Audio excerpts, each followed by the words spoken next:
আমি আমেরিকায় গিয়েছিলাম। সে প্রতিদিন আমার সাথে কথা বলতো। সে আম খেলো, সে ফল খায়নি। এগুলাকে যখন আমরা ইংরেজিতে বলতে যাব তখন কোন টেন্স ইউজ করব? তোমরা কমেন্ট করো। আসলে এগুলো সেন্টেন্সকে আমরা ইংরেজি করার সময় ভার্বের পাস্ট টেন্স ইউজ করব। এখন আমরা এদের ইংলিশ সেন্টেন্সগুলো দেখে নিব। আমি আমেরিকায় গিয়েছিলাম, এটাকে আমরা ইংরেজিতে এইভাবে বলতে পারি, আই ওয়েন্ট টু আমেরিকা।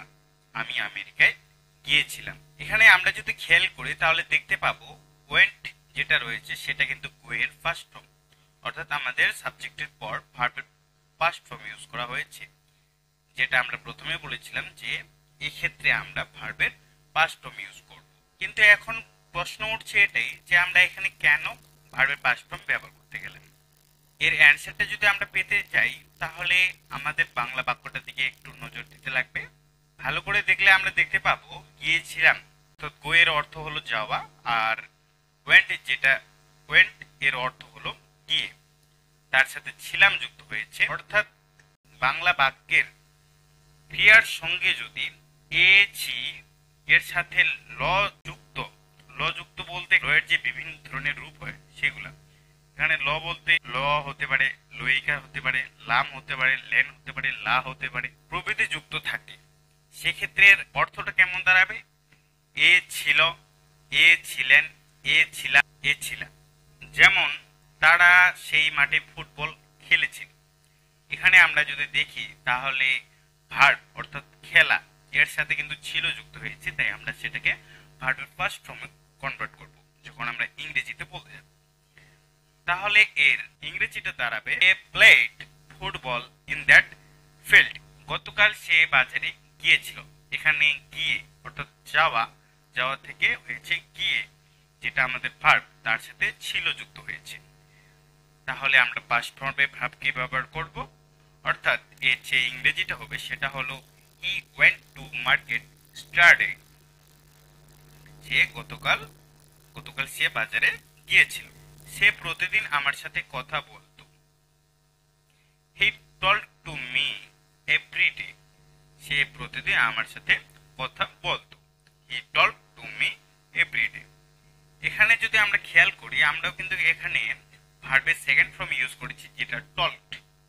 টল্কের পরে ইডি যুক্ত হয়েছে, ওকে, যেটা টেল থেকে টল্ক।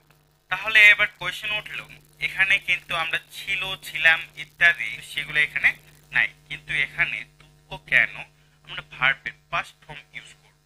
তাহলে এর অ্যান্সারটা যদি আমরা পেতে যাই তাহলে আমরা প্রথমেই দেখে নেব বাংলা বাক্যটার দিকে। তাহলে বাংলা বাক্যটা যদি দেখি আমরা, তাহলে আমরা প্রথমেই দেখবো কার দিকে?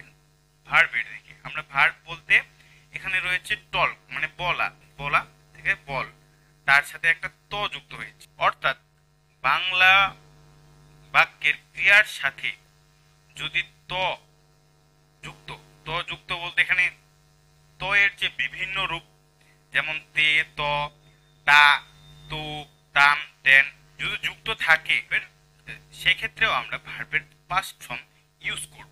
যেমন আমি প্রতিদিন চা খেতাম। এখানে যদি তাম, আমরা চা খেতাম অর্থাৎ খাওয়া থেকে খেতাম হয়ে গেছে, তাম যুক্ত হয়ে গেছে।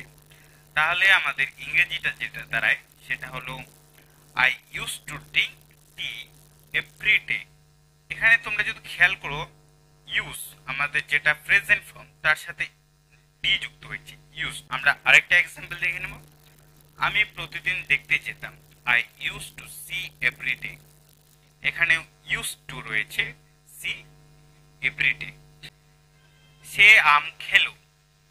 হি অ্যাট এ ম্যাঙ্গো। এখানে আমরা যদি খেয়াল করি এখানেও কিন্তু রয়েছে অ্যাট, যেটা ইট এর পাস্ট ফর্ম। এখানে আবার সেম কোয়েশ্চেন উঠছে যে এখানে আমরা ত পেলাম না, ছিল, ছিলেন পেলাম না, তবুও কেন আমরা এটাকে পাস্টে নিয়ে যাব? এই ভার্বটাতে বসবে, তো তবুও কেন আমরা ভার্বটাকে পাস্টে কনভার্ট করব? এর অ্যান্সারটা যদি আমরা পেতে চাই তাহলে আমরা বাংলা বাক্যের দিকে একটু নজর রাখবো। সেখানে নজর রাখলে আমরা দেখতে পাবো যে ভার্ব যেটা রয়েছে অ্যাট, এখানে যেটা ইট থেকে এসেছে মানে খাওয়া থেকে, এখানে তোমরা যদি খেয়াল করো খেলো হয়ে গেছে, শেষে একটা ল যুক্ত হয়েছে। বাংলা বাক্যের ক্রিয়ার সাথে যদি ল যুক্ত থাকে, ল ল বলতে এখানে ল এর বিভিন্ন রূপ, ল হতে পারে, লে হতে পারে, লা হতে পারে, লেন হতে পারে, লাম হতে পারে। যদি যুক্ত থাকে সেক্ষেত্রে কিন্তু আমরা ভার্বের পাস্ট ফর্ম ইউজ করব। যেমন সে ভাত খেলো, এখানে আমরা যদি খেয়াল করি বিষয়টা, খেলো শেষে লই উকার আছে,